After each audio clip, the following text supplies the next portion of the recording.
Hey everyone, and welcome back to Commander Cookout Podcast, Top 5 in 5. This week, top 5 pickups from Adventures in the Forgotten Realms. Ooh, that is right. We are in the Forgotten Realms outside. You can hear other explorers.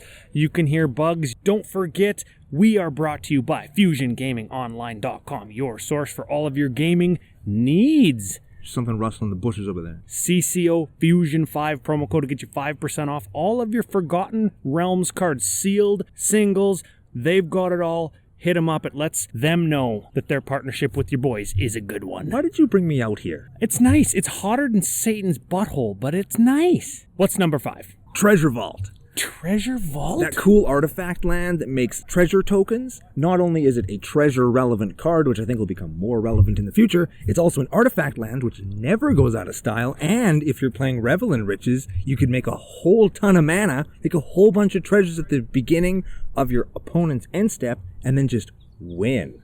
I like it. We've seen a ton of artifact lands of late, like 11 or 12 or whatever in the last 2 months.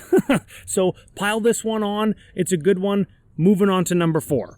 Sword of Hours. A little bit of a cheat because it's from the Commander set, but it's a super cool equipment, super cool casual. It puts +1/+1 counters on your creature. The picture's right here. There's too many words on it for me to read the whole thing. Yeah, what does this card even do? You attack. You make your creatures bigger. You get to roll dice. It's badass. I feel like nobody knows what this card does, but if you say it's good, if you say, is this the one that you said that goes in casual Animar? Mm-hmm. You put a thing, you attack, it gets a counter, you get more counters, you cast stuff for free, it sounds super casual. I'll take your word for it. You are the Forgotten Realms expert. Number 3. Froghemoth. Froghemoth.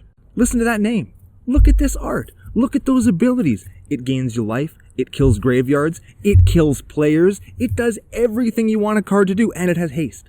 And it has trample. It's unbelievable. Who would have thought? A good green creature? Fucking green. Number 2. The cycle of the 5 legendary dragons, except for the white one. Because fuck white. Indeed.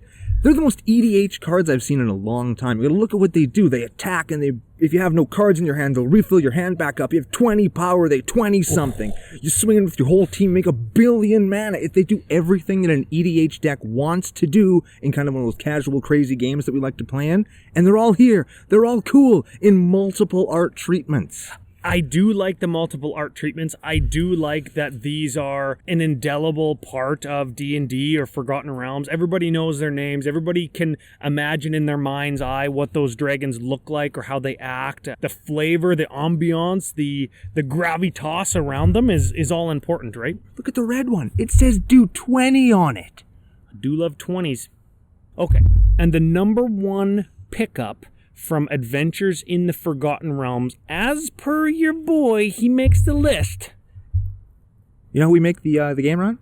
Yeah. When you make the game, you make the rules. Uh-huh. So I'm going to include 12 cards at the number 1 spot and say the class enchantments. These things are so cool and they bring you into the game. Remember before the new times when they had planeswalkers, when we were the planeswalkers? Oh, yeah. Well, now we're the warriors. We're the fighters. We're the rogues. We're the sorcerers. We're the barbarians. We're bards. We're all these things, and we can invest mana and resources to gain levels to give ourselves extra sweet, cool abilities. I do like these. I feel like these could have been something that existed in the command zone, or these could have been something that you make up your own format to do some kind of role-playing thing. If we were playing Plane Chase, if we were playing Horde, these are all the kinds of things that are a welcome addition to casual Magic, and I hope that they do more of them. It feels a little bit like...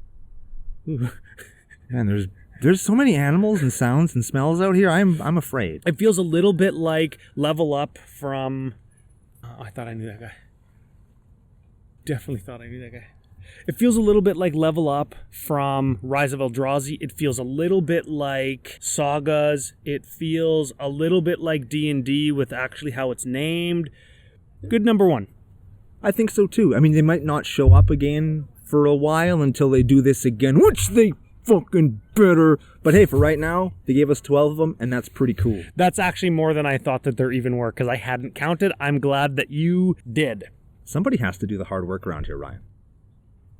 Okay, that is our top 5 in 5. Hopefully we can condense it down with the help of our totally medium editor. You can see his name along with our patrons right after we thank FusionGamingOnline.com, your source for all of your D&D Adventures in the Forgotten Realms needs. CCO Fusion 5 promo code gets you 5% off your entire order. Hit him with the names.